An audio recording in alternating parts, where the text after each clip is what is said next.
संगम नगरी प्रयागराज में 2025 का महाकुंभ लगना है। ऐसे में संगम नगरी प्रयागराज को सजाया जा रहा है, संवारा जा रहा है। ऐसे में आपको हम लेकर आए हैं आज नाग वासुकी मंदिर। ये वासुकी मंदिर प्राचीन मंदिर है और अपने आप में इसका इतिहास है। जब सृष्टि की रचना हुई थी उस समय से इस मंदिर का अपना एक लिंकअप रहा है। उस समय से इस मंदिर का एक इतिहास रहा है। उस इतिहास के बारे में हम यहाँ पर जानेंगे भी और समझेंगे भी, सारी चीज़ें आपको बताएंगे, क्योंकि ये मंदिर बहुत ही पौराणिक रहा है। और सृष्टि की जब रचना हुई थी, जब मंथन हुआ था, उसी से ही रिलेटेड कुंभ मनाया जाता है यहाँ पर। उसी कुंभ से रिलेटेड ये मंदिर है। उसका क्या इतिहास है सारा कुछ हम जानेंगे। लेकिन फिलहाल हम ये अभी बात करेंगे यहाँ पे टूरिस्ट के बारे में। हमें ये बताएंगे कि यहाँ पे कहाँ कहाँ से टूरिस्ट आते हैं और कितनी भीड़ लगती है। और यहाँ पर खास बात यह है कि नाग पंचमी के दिन यहाँ पर विशेष तौर से मेला लगाया जाता है, जहाँ देश और दुनिया से लोग यहाँ पर आया करते हैं। तो कितनी दूर दूर से यहाँ पर लोग आया करते हैं। यहाँ पे देश दुनिया हर जगह से लोग आते हैं। यहाँ पे कुंभ जो बनता है वो माना जाता है कि जब समुद्र मंथन हुआ था, जो अमृत की बूंदें गिरी थी, वहाँ कुंभ मनाया जाता है। और ये भगवान वासुकी हैं, जिनको समुद्र मंथन के समय रस्सी बनाया गया था। और ये समुद्र मंथन समाप्त होने के बाद उनको यहीं पे ब्रह्मा जी के पुत्रों ने स्थापित कर दिया था। और यहाँ पे सिर्फ भगवान वासुकी नहीं, यहाँ पे नागों के योनि विराजमान है। वो 9 नागों की योनि है। अनंतम वासियम शेषम परमनाभम चकम्बलम संघपालम धृतराष्ट्रम तस्कम काल्यनुता। 9 नागों की योनि है। यहाँ 9 नागों की योनि विराजमान है। और ये यहाँ पे नाग पंचमी का जो पर्व होता है वो सावन शुद्धि नाग पंचमी के दिन, जो सावन में शुक्ल पक्ष होता है, उसकी पंचमी तिथि पे यहाँ मनाया जाता है। तो कितनी भीड़ रहती है, कितने हजार लोग यहाँ पर आ जाते हैं। बताया ये जाता है कि यहाँ पर पूरी इस समय जब यहाँ पर जब मेला जब लगाया जाता है उस समय यहाँ पर अपार भीड़ होती है और दूर दूर से लोग आते हैं, पर्यटक आते हैं, टूरिस्ट आते हैं, तमाम लोग आते हैं। देखिए, ये बहुत प्राचीन मंदिर है और ये यहाँ की पंचकोशी परिक्रमा में आते हैं। यहाँ के एक पौराणिक श्लोक है, त्रिवेदियम माधवम सोमम भारत ध्वजम चौवासकी वंदे अक्षवटम शेषम प्रयागम तीर्थनायकम। तो माना जाता है कि जो भी व्यक्ति प्रयाग आता है, इस श्लोक में 7 तीर्थ श्लोक का वर्णन है। सभी जगह का दर्शन करने के पश्चात ही उनको प्रयाग आने का पूर्ण फल प्राप्त होता है। उसमें से एक भगवान वासुकी हैं। तो जितने भी तीर्थ यात्री कुंभ या माघ में यहाँ पे आते हैं, उनको यहाँ पे दर्शन करना अनिवार्य होता है। वो मंदिर दिखाएंगे दर्शकों को कि किस तरह से मंदिर को सजाया गया है। ये देखिए यहाँ पर जो दिखाई दे रहा है, यहाँ पे घंटियाँ टांगी गई हैं। कहीं ना कहीं धार्मिक जो दृष्टिकोण होता है वो है। उसके आगे भगवान भोलेनाथ, शिव जी दिखाई दे रहे हैं, शंकर जी दिखाई दे रहे हैं, जो विश्व को धारण कर रहे हैं। इस तरह की प्रतिमा यहाँ पर बनाई गई है और बहुत ही सुंदर दृश्य ये पूरा दिखाई दे रहा है। प्राचीन नाग वासुकी मंदिर का जो ये दृश्य है वो अपने आप में आपको समुद्र मंथन दिखाई दे रहा है। खास बात, हम इस मंथन की ये जो पूरी ये तस्वीर है उसमें हम आपको बताते हैं नाग वासुकी का विशेष महत्व क्यों है और संगम नगरी प्रयागराज में नाग वासुकी आखिर यहाँ पर मंदिर प्राचीन कैसे इतिहास है। आपको ये पूरा चित्र जो दिखाई दे रहा है, ये जो मंथन हो रहा है, जो पर्वत है, पर्वत के अगल बगल जो भी ये जो वासुकी नाग जो ये लपेटा हुआ है, तो ये वही नाग वासुकी है। ये वही नाग है जो इस मंथन के दौरान यहाँ पर था और सृष्टि की रचना हुई थी और यहीं से सारी चीज़ों की उत्पत्ति हुई थी। और उसके बाद यहीं से निकला था अमृत कलश, जो जगह जगह पर जहाँ जहाँ पर बूंदें गिरी है उस कलश से निकलकर, और वो बूंद जहाँ जहाँ पर पहुँची है वहीं पर कुंभ मनाया जाता है। तो ऐसी मान्यता प्राचीन हमारे पुराणों में दी गई है। उसी के मद्देनजर संगम नगरी प्रयागराज में महाकुंभ मनाया जा रहा है। हम नाग वासुकी के गर्भगृह में आ चुके हैं और हम आके दिखाएंगे कि किस तरह से यहाँ पर जो मंदिर है पौराणिक, वो अपने आप में कितनी प्राचीन है। उस मंदिर में हम जा रहे हैं, प्रवेश कर रहे हैं। ये गर्भगृह है, इस गर्भगृह में हम आ रहे हैं और ये अंदर हम आ चुके हैं। और यहाँ पर एक विशाल प्रतिमा आपको हम दिखाएंगे दर्शकों को कि किस तरह से यहाँ पर है। और ये प्रतिमा जो है अपने आप में बहुत ही अलौकिक अद्भुत दृश्य जो है इसका, ये दर्शकों तक जा रहा है। ये नाग वासुकी मंदिर है और इसका पुराणों में जिक्र है। जिस तरह से ये जो मंदिर है, हम कहेंगे कि अपने कैमरामैन से कि नीचे से ऊपर तक पूरी मंदिर जो ये नाग वासुकी जी की जो ये प्रतिमा है उसे दिखाएं दर्शकों को सीधे कि किस तरह से जो है ये नाग वासुकी यहाँ पर विराजमान है और किस तरह से है। और यहाँ के हम पुजारी से भी बात करेंगे, इसका पौराणिक इतिहास क्या है, किस तरह से इस मंदिर को जो है यहाँ पर अब महाकुंभ में सजाया संवारा जा रहा है। वो भी बहुत ही दुर्लभ चित्र शाम को दिखाई देता है। जिस तरह से यहाँ पर अद्भुत चित्र है, जैसे ही निकलेंगे बाहर तो यहाँ पे विराजमान है भगवान श्री हनुमान जी का मंदिर बाहर दिखेगा आपको। और उसके बाद हम सीधे यहाँ पर आ गए हैं। तो यहाँ पर हमारे साथ मंदिर के पुजारी हैं और उनसे बात करेंगे। कितना प्राचीन मंदिर है बाबूजी ये लगभग 8000 वर्ष पुराना मंदिर है। तो क्या इतिहास है बाबूजी इसका? इसका इतिहास यह है कि शंकर जी के गले के नागों के राजा हैं बासुकी जी। जब समुद्र मंथन हुआ था तो देवताओं ने इनसे प्रार्थना किया कि आप रस्सी बन जाइए तो समुद्र मंथन हो जाए।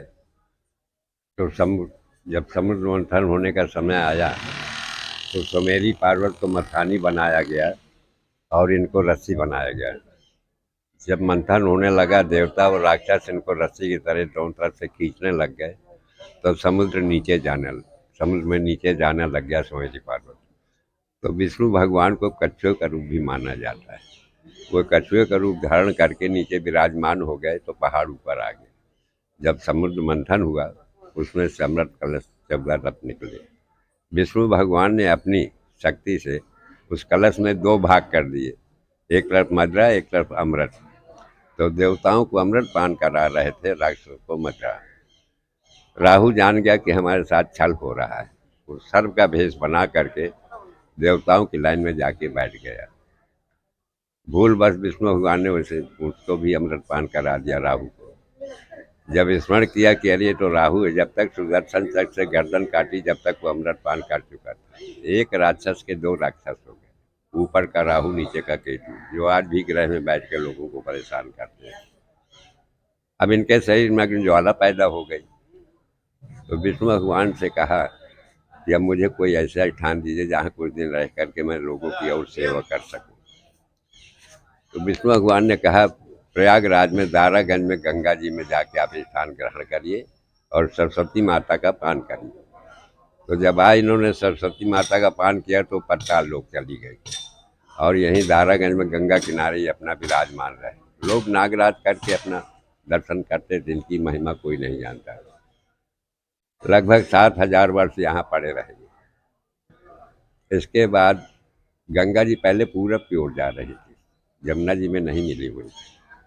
लोगों ने ब्रह्मा जी से प्रार्थना किया कि अगर गंगा जी यमुना जी मिल जाएं तो फिर तीर्थों का राजा हो जाए प्रयागराज, और सरस्वती माता जो लुप्त है वो ऊपर आए। और दशाश्वमेध घाट में उन्होंने एक शंकर जी की स्थापना की है। एक दशाश्वमेध घाट बनारस में है और एक यहाँ प्रयागराज में भी है। यज्ञ के पश्चात जब देवता अपने अपने स्थान को वापस जाने लग गए तो विष्णु भगवान ने कहा बासुकी जी को मत जाने दो, अब इनको यहीं स्थापित कर दो। तो ये नाराज हुए कि इतने वर्ष में पड़ा हूँ, आज मेरी याद आई है। तो बोले अगर आपको कोई वचन मांगना है तो मांगिए, हम आपको यहीं स्थापित करेंगे। इन्होंने 3 वचन मांगे। पहला वचन कि प्रयागराज में जो भी गंगा में, कुंभ में, अधिक मास में, माघ में जो भी आएगा दर्शन करने, अगर मेरे दर्शन नहीं करेगा तो कोई फल की प्राप्ति नहीं, और जिसको ज्ञान नहीं उसके लिए क्षमा है। दूसरा वचन मांगा कि यहाँ काल सर्प की पूजा 3 स्थान में होगी। प्रथम मैं साक्षात यहाँ विराजमान हूँ, प्रथम पूजा काल सर्प की यहाँ होगी, द्वितीय उज्जैन, तृतीय नासिक। और सावन की नागपंचमी को जो भी श्रद्धा से मेरे दर्शन करेगा, दर्शन मास से मैं काल हो पाते। नागपंचमी को यहाँ कम से कम 250-300 पूजा काल सर्प की होगी। तीसरा वचन मांगा, यहाँ 12 माधव उनकी परिक्रमा होती है, उस परिक्रमा में मेरी भी परिक्रमा होनी चाहिए। और बेड़ी माधव, अश्व माधव यहीं ईशान कोण में दोनों मंदिर पहले विराजमान थे। गंगा जी में दोनों मंदिर ध्वस्त हो गए। अश्व माधव की पुरानी एक मूर्ति जो आपने देखा होगा विराजमान है, वो हमको मिली थी गंगा जी में, हमने स्थापित करके यहाँ उनको विराजमान किया। हमारे पास ना जगह थी ना पैसा। तो बेड़ी माधव का मंदिर यहाँ से 1 किलोमीटर दूर महंत जी ने बनाया है। और आज जब हम रात को आरती करते हैं, मंदिर बंद करते हैं, तो बेड़ी माधव जी का बिस्तर यहाँ लगाया जाता है और रात को यहीं निवास करते हैं। आरती के पश्चात ही वो यहाँ से प्रस्थान करते हैं बेड़ी माधव मंदिर के लिए। और बेड़ी माधव महंत को श्रापित हैं कि अगर वो साल में एक बार मेरी परिक्रमा नहीं करने आएंगे तो उनको वर्ष सर्वनाश कर दूँगा, ये उनको कहा था। आज भी वहाँ मैडम हैं इंचार्ज, आज भी वो साल में एक बार एकादशी दीपावली के बीच में खड़ाऊ लेकर के यहाँ पे दर्शन करने आती है। और जो मूर्ति आपने देखी उसमें हृदय में एक ठो निशान बना हुआ है। औरंगजेब ने जैसे धर्म स्थानों को खंडित करना चाहा, इसी तरह बासुकी जी को भी उसने खंडित करना चाहा। उसने 3 भाला मारा उनके हृदय में। पहला मारा, दूध की धारा निकली। दूसरा मारा, दूध की धारा निकली। जब तीसरा भाला मारा तो उसे रुद्र की धार, खून की धार निकली और उसके आंखों में पड़ी। वही धार जाके गंगा जी में जाके गिरी। वो बेहोश होके यहाँ गिर गया। अब सिपाही यहाँ जब होश आया तो लेके यहाँ से भागे। जब दशाश्वमेध घाट पहुँचे तो जो ब्रह्मा जी ने शंकर जी की मूर्ति स्थापित किया उसको भी खंडित करना चाहा। एक तलवार मारा, 2 मारा, तीसरा मारा तो उसमें से बिजली का करंट लगा। वहाँ भी बेहोश होकर गिर गए। जब गिर गया तो सिपाही लेके भागे। जब जमुना किनारे किला, यही इनकी मान्यता है। और इसको छोटी अयोध्यापुरी भी कहा जाता है, क्योंकि जब रामचंद्र जी वनवास गए थे तो पहले भरद्वाज आश्रम गए। पहले यहाँ से लेके भरद्वाज आश्रम तक गंगा जी बहती, नाव से ही लोग यात्रा करते। तो यही इसकी मान्यता है। अपना नाम और परिचय बता दीजिए। पंडित श्याम बिहारी मिश्रा, चौकीदार नागबाद की। कैमरामैन शुभम उपाध्याय के साथ पंकज चौधरी, न्यूज़ 24 प्रयागराज।